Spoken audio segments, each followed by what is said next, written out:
The soft glow of the laptop screen illuminated her tear-streaked face. Her voice, a fragile whisper, cracked as she recounted the humiliating incident, the words catching in her throat like jagged shards of glass.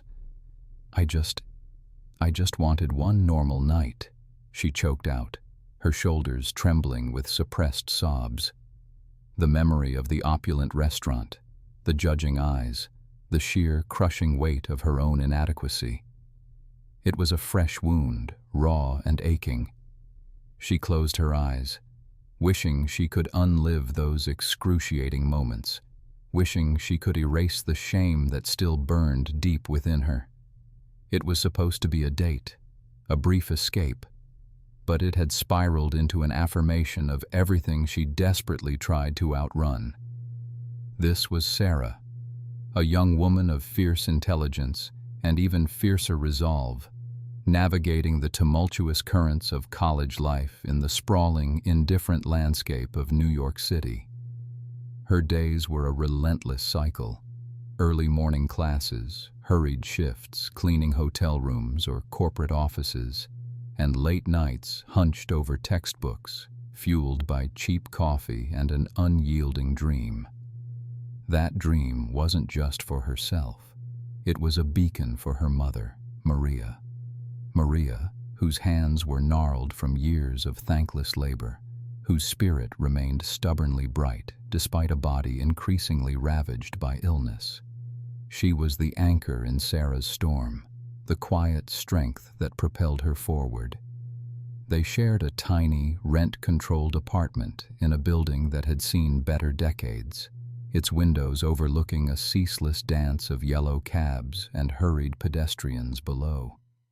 It was a modest existence, a world away from the gleaming skyscrapers that pierced the city's ambitious skyline, yet it was home. For Sarah, every dollar was a battle won, every cent carefully allocated. Tuition fees loomed large, a monstrous beast threatening to devour her aspirations whole. Then there were Maria's medical bills, a constant, insidious drain on their meager resources, a stark reminder of life's fragility. Even basic necessities, groceries, subway fare, a replacement for her worn-out sneakers, felt like luxuries. There was no safety net, no rich uncle, no trust fund waiting to catch her if she fell. It was just Sarah, her mother, and the relentless grind. Her only real hope, her singular pathway to a stable future, lay in a prestigious scholarship. The application deadline was approaching with an terrifying swiftness, each passing day a drumbeat signaling the final countdown. She pored over essays, polished her academic record, and solicited letters of recommendation, her heart hammering with a mixture of desperate hope and paralyzing fear. This scholarship wasn't just financial aid, it was a lifeline, a chance to break free from the generational cycle of poverty that had defined their lives. It was against this backdrop of relentless pressure and dwindling funds that Mark entered her life. He was a fellow student, charming, effortlessly handsome, and possessed of an easy confidence that spoke of a life unburdened by worries about rent or medical bills. He moved with an air of privilege that Sarah, despite her best efforts, couldn't ignore. When he asked her out, a dinner invitation extended with a casual smile and a hopeful glint in his eyes, Sarah hesitated. Her internal alarm system screamed warnings about their differing worlds, the chasm that separated their realities. Yet, something in his earnest gaze, perhaps a flicker of genuine interest that transcended their social strata, made her say yes. She told herself it was just one night, a chance to relax, to momentarily forget the weight of her responsibilities. Perhaps, just perhaps, she could experience a sliver of that normal life she saw her peers living. A dinner date, a break from the endless cycle of study and work, a brief respite from the constant anxiety. It felt like a dangerous indulgence, a step onto unfamiliar and potentially treacherous ground. But the yearning for a moment of lightness, of unadulterated joy, was too strong to resist. She meticulously chose her best, albeit well-worn, dress, spent an extra few minutes on her hair, and tried to quell the rising tide of nerves. This one night, she hoped, would be different. It would be an evening where the maid's daughter could simply be Sarah, a college student on a date, for just a few precious hours.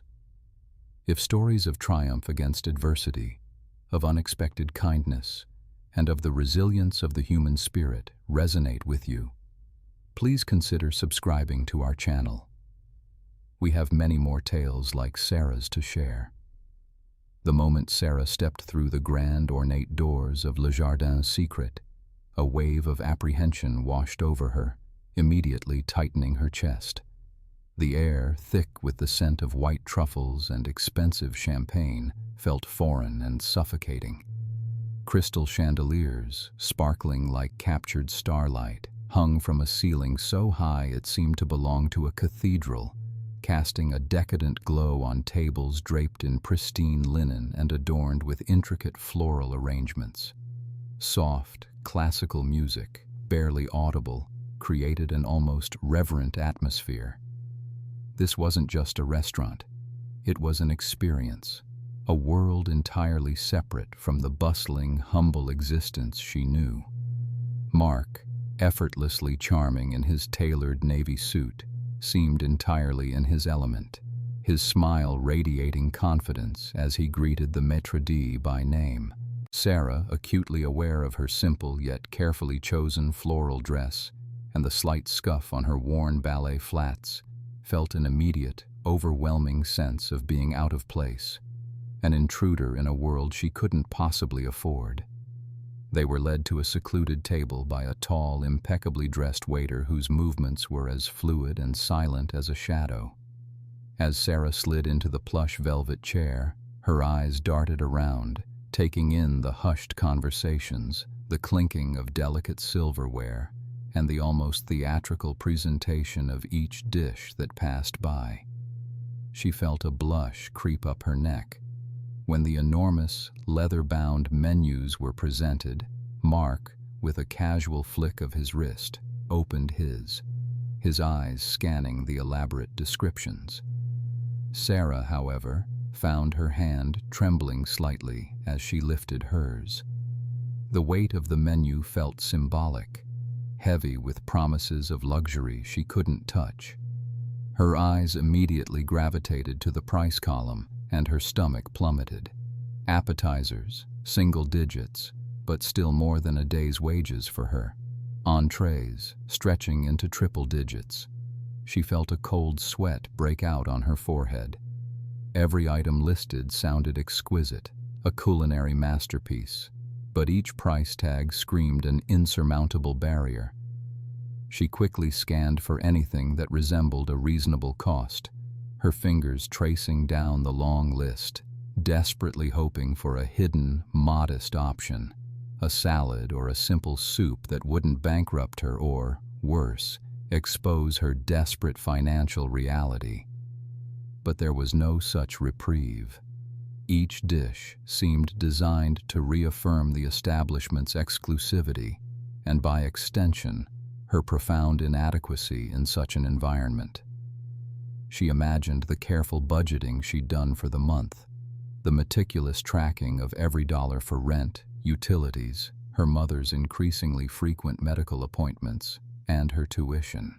The cost of one item on this menu could cover her groceries for a week, or perhaps a portion of a textbook she desperately needed. Anxiety gnawed at her, sharp and insistent. She couldn't possibly order one of these dishes. She couldn't let Mark pick up such an exorbitant tab either. Her pride simply wouldn't allow it, and the thought of his potential pity was unbearable. She tried to appear calm, pretending to consider the options, but her mind raced, a whirlwind of frantic calculations and humiliating scenarios. Could she feign a sudden illness? Claim she'd already eaten? The shame of her situation, a secret she guarded fiercely, threatened to spill open right there under the shimmering chandeliers. She imagined the condescending glances, the hushed whispers, the confirmation of every insecurity she meticulously packed away each morning before facing the world. Mark, oblivious to her internal turmoil, looked up, his bright eyes full of anticipation. "Anything catching your eye, Sarah? The sea bass is supposed to be incredible." His innocent question felt like a hammer blow. She forced a smile, a shaky facade. "Everything looks wonderful, Mark," she managed, her voice barely a whisper. She closed the menu, needing to escape its terrifying contents. Her heart pounded against her ribs, a frantic drumbeat signaling impending disaster. She felt trapped, cornered by circumstance and her own inability to navigate this ostentatious world without exposing her vulnerability. The waiter, poised and patient, approached their table, his pen ready. "Are you ready to order, sir, madam?" he inquired smoothly, his gaze briefly meeting Sarah's, a polite, impersonal query. Mark, still smiling, began to open his mouth, perhaps to suggest a wine pairing first. But Sarah, overcome by a sudden desperate surge of honesty and a profound inability to sustain the charade any longer, blurted out the words before she could stop them. Her voice, though low, felt amplified in the hushed elegance of the room, exposing her deepest fear. "I'm so sorry, Mark," she whispered, her eyes fixed on the pristine tablecloth, unable to meet either his gaze or the waiter's. Her cheeks burned with a heat that had nothing to do with the warmth of the room. I only have $5. The words hung in the air, heavy and raw, a stark admission of her financial reality in a place designed to defy it. The silence that followed was instant and profound, a chasm opening between them.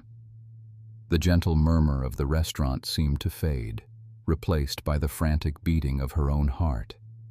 She felt the waiter's professional composure waver, a flicker of surprise in his eyes before he quickly resumed his impassive expression. Mark, who had been about to speak, froze. His hand, which had been resting casually on the edge of his open menu, slowly, deliberately, lowered it. The soft thud of the leather against the table echoed disproportionately loud in Sarah's ears. He didn't speak. He simply looked at her, his expression unreadable, a mixture of surprise and something else she couldn't quite decipher. The tension was suffocating, and Sarah braced herself for the inevitable embarrassment, the polite but firm rejection, the crushing reality of her two worlds colliding irrevocably. Instead of the ridicule or outright dismissal Sarah dreaded, Mark's initial surprise softened, giving way to an expression she hadn't anticipated at all, one of genuine understanding, bordering on empathy. His gaze wasn't judgmental, it was almost reflective. He didn't scoff, didn't roll his eyes, nor did he make a show of his own presumed wealth. Instead, he simply put his menu down completely, a deliberate, quiet action that immediately drew her attention. Then he leaned back slightly in his chair. That simple gesture, devoid of any harshness, momentarily disarmed Sarah, though her heart still throbbed with the fresh sting of humiliation. The silence that followed her confession was excruciating, stretching thin and taut like a wire, making every tick of the fancy wall clock in the distance feel like a hammer blow. Sarah braced herself, closing her eyes for a fleeting second, preparing for the inevitable polite but firm rejection, the awkward end to a date that had begun with such fragile hope. But then, Mark did something truly unexpected. He quietly cleared his throat, a subtle sound barely audible above the ambient clink of silverware and hushed conversations around them. Without taking his eyes off Sarah, he then made a small, almost imperceptible hand gesture towards their waiter, who had been hovering discreetly nearby, having just served the couple at the adjacent table. The waiter, a man with an impressively composed demeanor and an uncanny ability to anticipate needs, immediately registered Mark's signal. He approached their table with a practiced, unhurried grace, his face a mask of polite attentiveness, seemingly oblivious to the palpable tension that still hung heavy between Sarah and Mark. He offered a small, respectful bow of his head, awaiting instruction. Sarah's mortification intensified. Her mind raced, conjuring 1,000 disastrous scenarios. Was Mark going to discreetly pay for her to leave? Would he simply order a single, cheap entree for himself and then claim an urgent business call? She imagined the waiter being told to escort her out, or worse, Mark making some grand, humiliating gesture of pity. Her cheeks burned, and she found herself wanting nothing more than for the ornate floorboards beneath her feet to simply swallow her whole.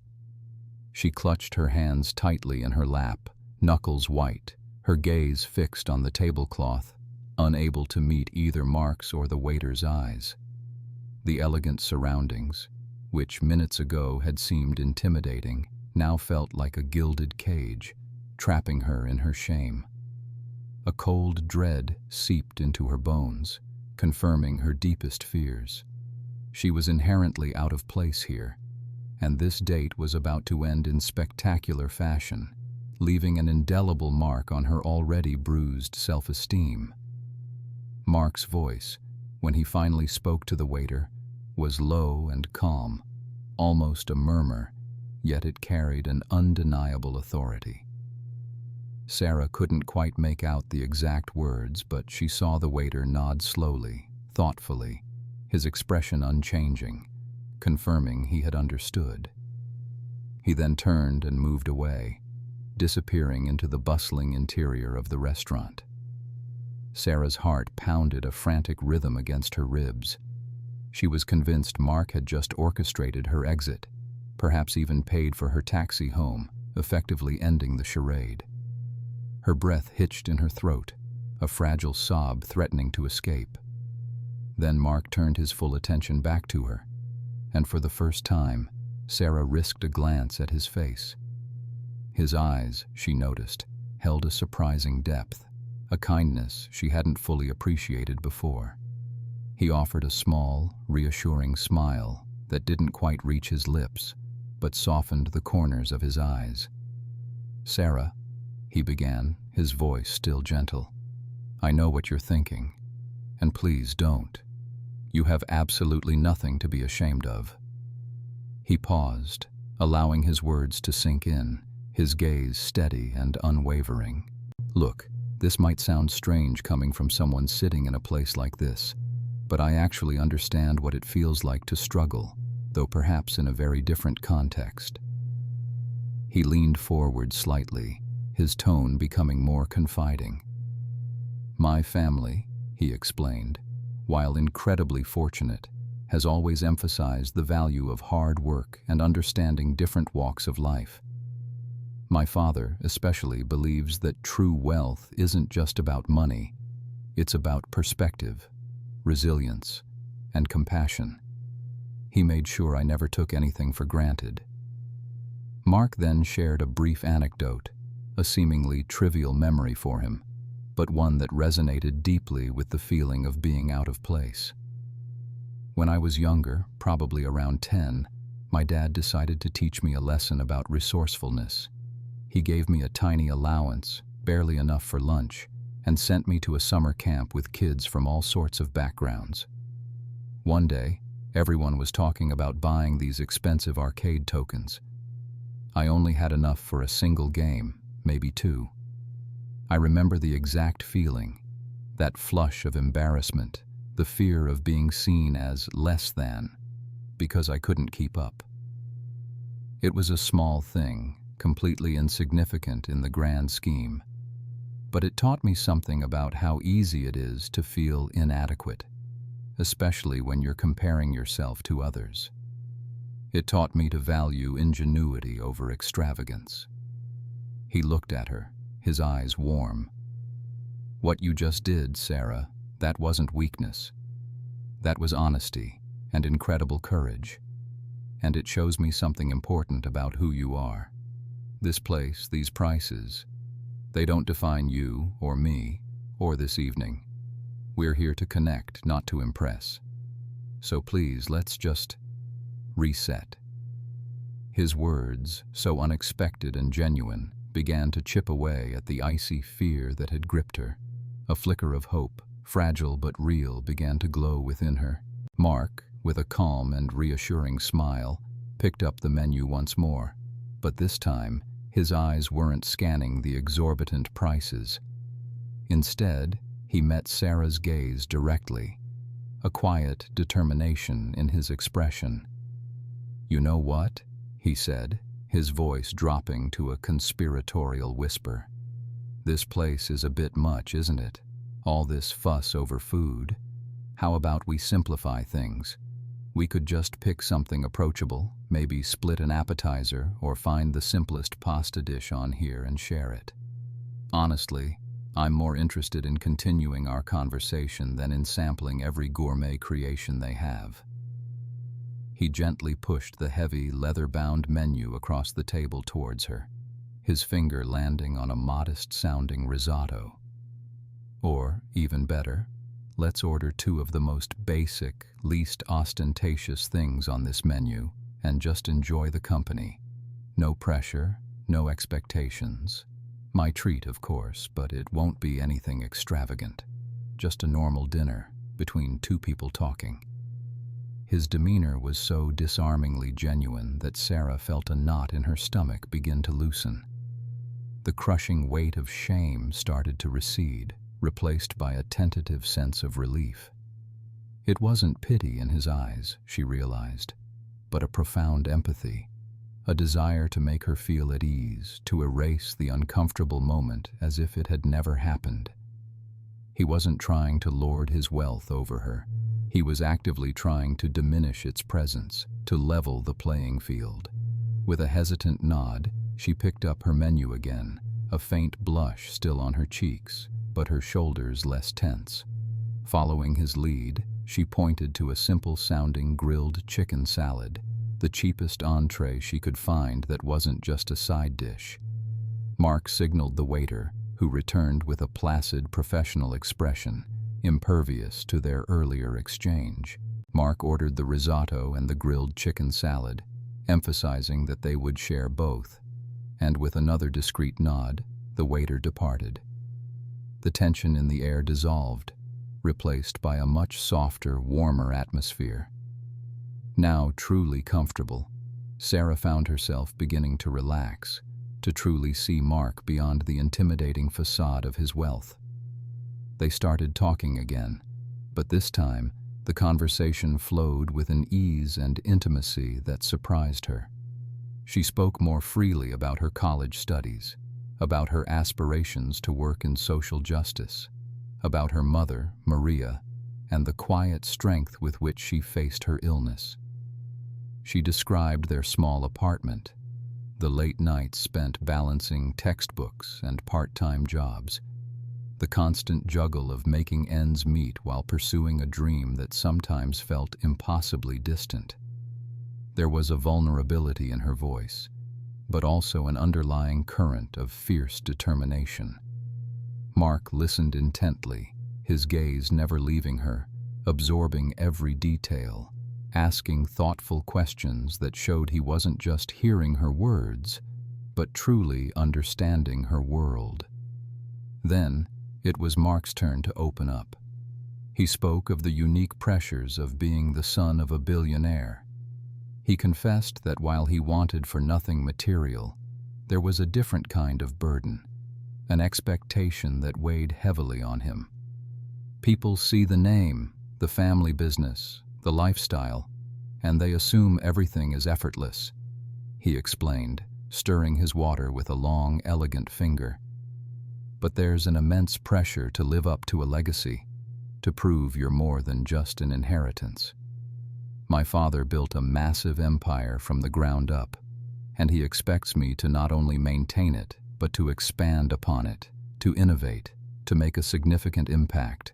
Sometimes I feel like I'm constantly performing, constantly trying to justify my existence, to show I'm worthy of the opportunities I've been given. He spoke of the loneliness that often accompanied such vast wealth. It's hard to know who your real friends are, he admitted, a tinge of melancholy in his voice. Are they interested in me, or in what my family can do for them?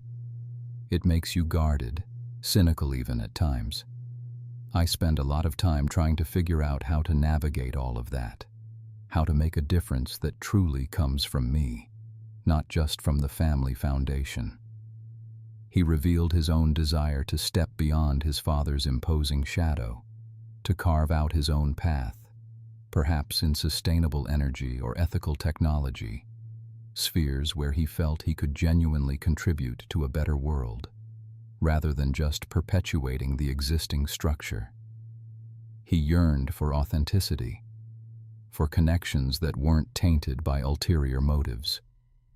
As they talked, sharing their disparate yet surprisingly parallel struggles, Sarah felt a profound shift. The initial chasm of financial disparity that had loomed so large between them seemed to shrink, replaced by a bridge of mutual understanding and respect. She saw in Mark not just a wealthy heir, but a young man grappling with his own set of burdens, striving for purpose and meaning, much like herself. His resilience, his honesty about his own challenges, mirrored her own drive and determination. They found common ground in their shared ambition, their desire to make a positive impact, and their appreciation for hard work and integrity.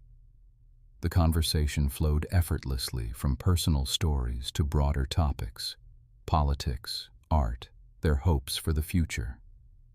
The expensive restaurant faded into the background, becoming merely a backdrop for a connection that felt increasingly rare and genuine. The focus had entirely shifted from the initial awkwardness and Sarah's financial limitations to the surprising depth of their shared humanity. It was an evening that defied all her expectations, transforming from a potential disaster into something truly special. A burgeoning friendship built on something far more valuable than money.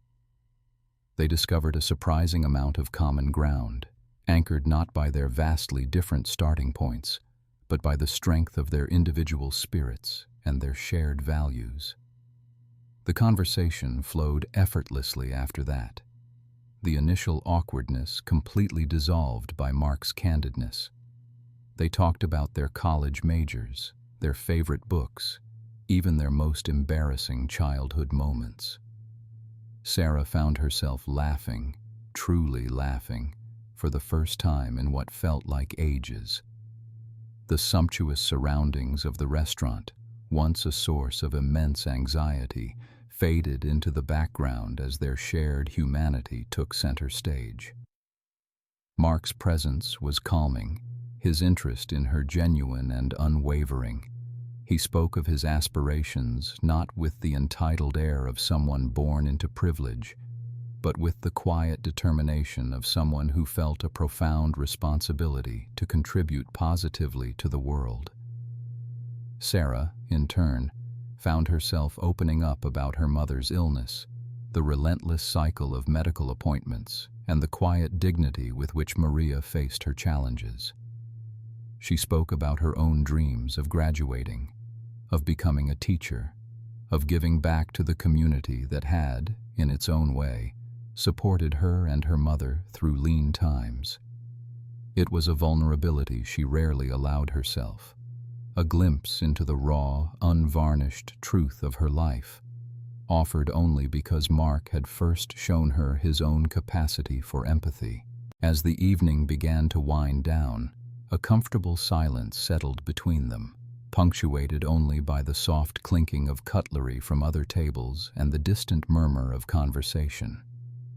Mark, swirling the last remnants of his water in the elegant glass, looked across at her, a thoughtful expression on his face. You know, he began, his voice a little lower now. My father is quite similar to your mother in a way. Not in their circumstances, obviously, but in their unwavering spirit, their dedication to others. He often says that true legacy isn't built on fortunes accumulated, but on lives touched and opportunities created.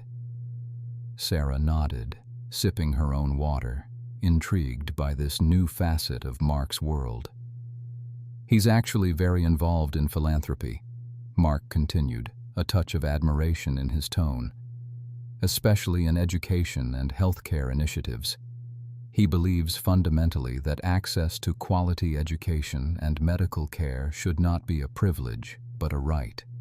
He's always advocating for programs that support students who are the first in their families to attend college, or that provide funding for crucial medical research and treatment for underserved communities. Sarah's hand, resting on the table, stilled. The casual revelation hit her with the force of a physical blow. Mark, the charming student who had just shared his vulnerabilities, was the son of that prominent philanthropist. The name resonated in her mind, a name often featured in news articles and charity galas, a name synonymous with immense wealth and influence, but also with genuine good works. Her jaw tightened imperceptibly. A wave of conflicting emotions washed over her, surprise, certainly, but also a prickle of unease. Was this, then, the true reason for his unexpected kindness? Was his empathy merely a well-practiced performance from someone raised in a family dedicated to public service? The sudden influx of this new information threatened to taint the beautiful connection they had built over the last few hours. Her earlier shame, which Mark had so skillfully diffused, began to resurface, now tinged with a fresh layer of doubt. She wondered if his understanding was, in fact, a form of pity, disguised as genuine interest. Her pride, a fierce and loyal companion throughout her life of struggle, bristled. She had never asked for handouts, never wanted to be seen as an object of charity, and the thought that Mark might view her through that lens, even peripherally, was deeply unsettling. Mark, ever observant, seemed to sense the subtle shift in her demeanor, the sudden guardedness in her eyes. He leaned forward slightly, his expression softening further, a flicker of concern crossing his face. "Sarah," he said gently, his voice earnest, "I can see what you're thinking, and please don't. My mentioning my father's work wasn't meant to change anything between us, or to imply anything about you." He paused, choosing his words carefully. "My interest in you, in our conversation tonight, has nothing to do with my family's name, or with your situation, or with anything other than who you are. I truly admire your strength, your resilience, your fierce determination to pursue your dreams despite the obstacles you face. That's what drew me in, long before I knew anything about your background, and it's what continues to impress me." He looked directly into her eyes, his gaze steady and reassuring. "You're an incredibly intelligent, compassionate, and inspiring person, Sarah. And that's why I want to spend more time with you. Not because of who your mother is, or what you have or don't have in your wallet tonight, but because of the person you are, inside." His words, delivered with such sincerity, managed to cut through the sudden wall of doubt she had erected. The genuineness in his voice was undeniable, and the gentle reassurance slowly began to dismantle her defenses. He wasn't dismissing her feelings, but addressing them directly, affirming her worth in a way that had nothing to do with material possessions. The tension in her shoulders, which she hadn't realized was there, gradually eased. A small, tentative smile touched her lips. The waiter, who had discreetly reappeared, delivered their check, not a monstrous bill for an extravagant meal, but a modest sum reflecting the simple shared meal Mark had ordered earlier. Mark handled it without fanfare, a swift, almost imperceptible exchange. As they rose to leave the restaurant, a sense of quiet contentment settled between them. The city lights outside seemed to twinkle a little brighter, the night air a little crisper. Mark offered to walk her home, a gesture that felt both old-fashioned and profoundly comforting. As they strolled through the bustling streets, talking easily about their plans for the next week, a palpable sense of a connection forming, a promising new chapter hung in the air, a delicate, hopeful promise whispered into the night. It felt like the beginning of something truly special, something forged not from shared privilege, but from shared understanding and genuine respect, bridging two worlds that had seemed oceans apart. That evening marked a profound shift in their burgeoning connection. Mark's unexpected empathy, his gentle understanding, had peeled back a layer of Sarah's guardedness, revealing a vulnerability she rarely showed. From that night forward, their interactions deepened, moving beyond the casual friendship of classmates. They began spending increasing amounts of time together, not just in the sterile anonymity of the library, but in shared moments that allowed their authentic selves to shine through. Mark, with his sharp intellect and insatiable curiosity, proved to be an invaluable study partner. He helped Sarah navigate complex economics theories and intricate historical narratives, his patient explanations clarifying concepts that had once seemed insurmountable. He didn't just provide answers. He fostered understanding, pushing her to think critically and express her ideas with confidence. Sarah, in turn, found herself opening up to him about her life, her dreams, and the quiet struggles that had shaped her resolve. She shared anecdotes about her mother, Maria, painting a vivid picture of a woman whose gentle strength and unwavering optimism had been Sarah's constant anchor. Mark listened intently, absorbing every detail, and in doing so, began to see the world through a lens entirely different from his own privileged upbringing. He had been accustomed to a world where resources were limitless, where opportunities were inherent rather than earned through sheer willpower. Sarah's story, her daily grind, her relentless pursuit of education despite overwhelming obstacles, instilled in him a deeper appreciation for resilience and the sheer tenacity of the human spirit. He found himself questioning the superficiality he sometimes encountered in his own social circle, drawn instead to Sarah's genuine warmth and principled outlook. She helped him see the beauty in simplicity, the profound joy in small victories, and the undeniable power of unwavering determination. He introduced her to aspects of his world, not with a flourish of superiority, but with an earnest desire to share experiences, from discussions about global economic policy over coffee to quiet evenings spent exploring art galleries. Their bond solidified into something tangible, unspoken, yet profoundly understood. However, just as Sarah began to allow herself a measure of comfort and hope, an ominous shadow began to creep into their carefully constructed world.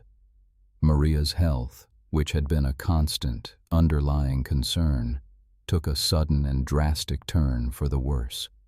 The chronic respiratory condition that had plagued her for years, managed mostly through diligent care and expensive medications, began to spiral out of control. A series of urgent hospital visits culminated in a devastating diagnosis. Maria required a complex and costly surgery, without which her prognosis was dire. The doctors spoke in hushed clinical tones about advanced stages, irreversible damage, and a very limited window of opportunity. The news hit Sarah like a physical blow, knocking the wind out of her sails. The medical bills, already a relentless drain on their meager resources, now threatened to become an insurmountable mountain. The scholarship application, once her beacon of hope, now felt like a cruel irony. How could she possibly focus on essays and interviews when her mother's life hung precariously in the balance?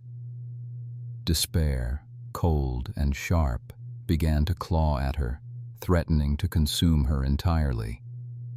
She spent sleepless nights poring over insurance documents, frantically researching financial aid programs, and making desperate pleading calls to every charitable organization she could find. Each rejection, each sympathetic but ultimately unhelpful voice on the other end of the line, chipped away at her resolve, leaving her feeling increasingly isolated and helpless. The thought of dropping out of college, of abandoning her carefully cultivated dreams to work multiple full-time jobs just to keep pace with the mounting medical expenses, became a terrifyingly real consideration. It tore at her, the idea of sacrificing everything she had fought so hard for. But what choice did she have? Her mother's life was paramount, far more important than any degree or future career. Yet, even as she wrestled with these agonizing decisions, she kept the true extent of Maria's deterioration a secret from Mark. She couldn't bear to burden him with her overwhelming problems. She didn't want him to see her as a charity case, didn't want to risk spoiling the beautiful, genuine connection they had forged. Her pride, a fierce and relentless companion, forbade her from revealing the raw, ugly truth of her desperation. She would plaster on a brave smile, invent plausible excuses for her sudden absences, and feign focus during their study sessions, all while a silent scream echoed in her heart. She was searching desperately for a solution, a miracle, anything that would spare her from having to watch her mother fade away, and from having to confess the full, crushing weight of her reality to the one person who had, in such a short time, come to mean so much to her. The pressure was immense, a silent, internal battle fought with every labored breath her mother took. Mark, keenly attuned to Sarah's subtle shifts, couldn't shake the growing unease he felt. The vibrant, determined woman he had come to know was slowly being eclipsed by a shadowed anxiety.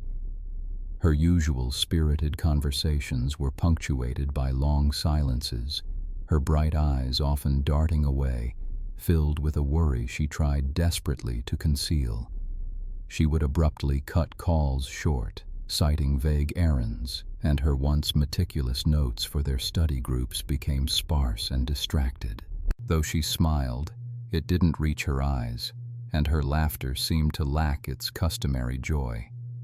He noticed the dark circles under her eyes, the slightly frayed edges of her clothing that hadn't been there before, and the way she sometimes flinched at sudden noises, as if always on edge. He understood the pressure of college, the strain of financial limitations. But this was different. This was a deep-seated anguish that radiated from her, cold and palpable.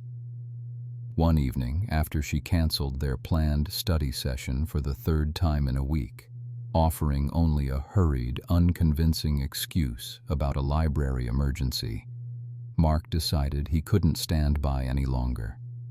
His patience, laced with genuine concern, had reached its limit. He went to her apartment, unannounced, a small, worried frown etched on his face. When Sarah opened the door, her face pale and drawn, the carefully constructed facade she had maintained for weeks crumbled.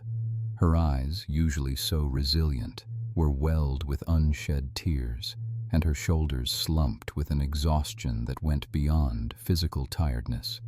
The moment he truly saw her, stripped bare of pretense, his heart ached. "Sarah," he began softly, his voice gentle yet firm. "What's going on? You can't keep carrying this burden alone. Please tell me." The dam broke. With a choked sob, Sarah collapsed into his arms, the weight of her secret too heavy to bear any longer. The words tumbled out, a torrent of fear, despair, and crushing helplessness. She spoke of Maria's deteriorating condition, the chilling prognosis, the impossible sum required for the surgery, and the agonizing choice she faced between her mother's life and her own future. She recounted the endless rejections, the dead ends, the gnawing dread that had become her constant companion. Her voice cracked as she admitted contemplating dropping out, the shame of that admission almost as acute as the fear for her mother. The full, brutal reality of her situation, raw and unfiltered, hung heavy in the air between them. Mark listened, his expression shifting from concern to a quiet, formidable resolve. He held her close, offering comfort not just with his embrace, but with the steady beat of his heart. When she finally pulled away, her eyes red-rimmed but slightly clearer, he looked at her squarely. "Why didn't you tell me sooner?" he asked, not with accusation, but with profound sadness. He understood her pride, her fierce independence, but this was a crisis demanding shared strength.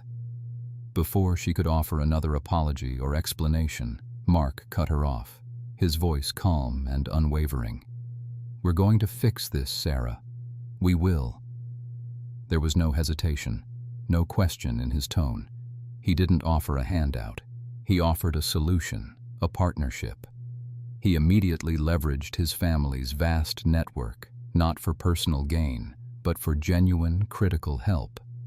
"My father's philanthropic foundation," he explained. "They specialize in situations like this. They've funded countless medical procedures for families who can't afford them. It's what they do. It's their mission. It's not charity, Sarah. It's impact. It's people helping people." Sarah recoiled slightly, her pride flaring despite her desperation. The idea of accepting such an immense gift, a life-saving surgery, from Mark felt like an unbearable imposition. It conjured images of transactional relationships, of owing someone something that could never be repaid. Her mind raced with fears. Would it change their dynamic? Would he see her differently, as someone perpetually in need? Would she always feel like a burden? The words, "I only have $5" came rushing back, amplified by the enormity of this new offer. She started to protest, to articulate her deep-seated unease, her voice trembling with conflicting emotions. Mark anticipated her struggle. He took her hands, his gaze earnest and unwavering. "Sarah, listen to me. This isn't about charity, and it's certainly not about pity. My family believes in using our resources to make a real difference in people's lives. We've been taught that true wealth isn't just about accumulation, but about purposeful contribution. My father started that foundation not just to give money, but to invest in potential, in health, in human dignity. And you, Sarah, are a person of immense dignity and potential. Your mother is a woman who deserves every chance at life." He continued, his voice gentle but firm. "And for me, this is about friendship. You've become one of the most important people in my life. Seeing you in pain, seeing Maria in danger, and not acting, that would be a betrayal of everything I believe in, and everything we've built together. True friendship isn't just about sharing good times. It's about standing together when the world feels like it's falling apart. It's about supporting each other unequivocally. This isn't a handout, Sarah. It's an investment in a valued friend, in a future where you can continue to inspire and achieve everything you're capable of. It's not a transaction. It's an act of care, an extension of the trust and respect we share. Let us help. Let me help. Please." His conviction was palpable, a testament to the genuine depth of his character and the strength of their bond. Maria, against all odds and the grim prognosis, successfully underwent the complex surgery. The foundation, seamlessly orchestrated by Mark's father, covered every single expense, from the meticulous preoperative assessments to the intensive post-operative care. Sarah spent agonizing hours by her mother's bedside, watching the monitors, holding her hand, and whispering prayers of gratitude. Slowly, day by day, Maria began her arduous journey of recovery. The relief that washed over Sarah was profound, a tidal wave of emotion that threatened to drown her in its intensity. The fear that had gripped her heart for so long began to recede, replaced by a fragile but burgeoning hope. Her mother's smile, though weak, became the most beautiful sight she had ever witnessed, a promise of a future that, just weeks before, had seemed utterly impossible. With Maria on the mend, Sarah could finally breathe. The crushing weight of medical debt and the specter of losing her mother lifted, allowing her to refocus on her studies with renewed vigor. The scholarship, once a distant dream, now felt within reach, a testament to her perseverance and the incredible kindness she had received. She realized, with a clarity that stung with its truth, the true depth of Mark's character. It wasn't just his family's wealth, but the innate generosity of his spirit, the unwavering empathy, and the quiet strength with which he had stood by her. He had seen her at her most vulnerable, her most desperate, and instead of turning away, he had extended a hand, not of pity, but of genuine, unconditional support. His actions had spoken volumes, revealing a man who valued integrity, compassion, and human connection above all else.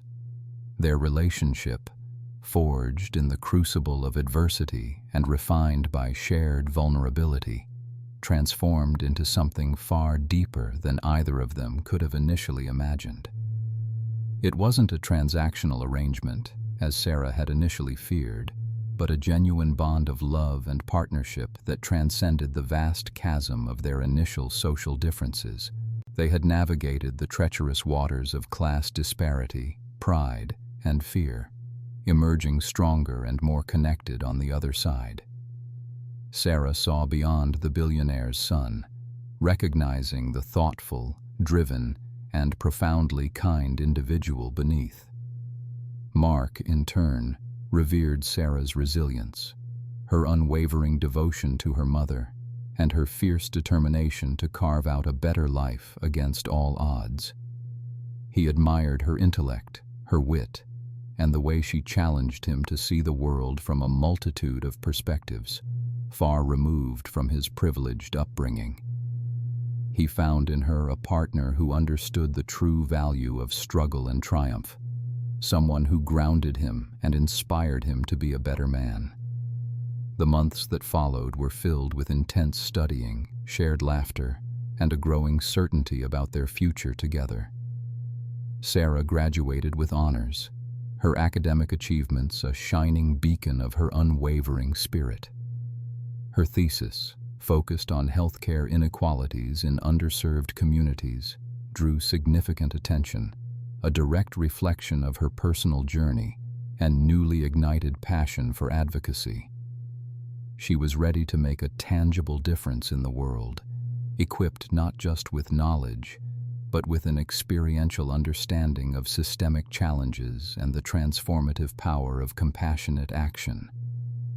Her mother, fully recovered and beaming with pride, watched from the audience as Sarah accepted her diploma, tears of joy streaming down her face. Maria knew, perhaps better than anyone, the immense sacrifices and battles her daughter had fought to reach that moment. Mark was there too, his eyes fixed on Sarah, a quiet understanding passing between them. Their journey had begun with a moment of awkward vulnerability, a humble confession of, "I only have $5, but it had blossomed into a profound connection that defied expectations and societal norms. It was a testament to the idea that true worth is not measured by bank accounts, but by character, kindness, and the willingness to stand by those you care about, especially when the odds seem insurmountable. Sarah, now embarking on a career dedicated to social justice, carried with her not only her academic accolades, but also the invaluable lesson that empathy and genuine human connection could bridge any gap, conquer any fear, and pave the way for a future far brighter than she could have ever dreamed possible. The memory of that first date, the small, quiet confession, remained a poignant reminder of where it all began, a moment of unexpected kindness that had irrevocably altered the trajectory of her life. If this story of resilience, unexpected kindness, and the power of genuine connection touched your heart, please take a moment to like this video and subscribe to our channel for more inspiring narratives that remind us of the best in humanity. We love hearing from you, so please share in the comments below. What's a time an act of unexpected kindness profoundly changed your life or the life of someone you know? Your stories uplift us all. And now, for another heartwarming tale of courage and connection, click here to watch our next video. Thank you for being a part of our community.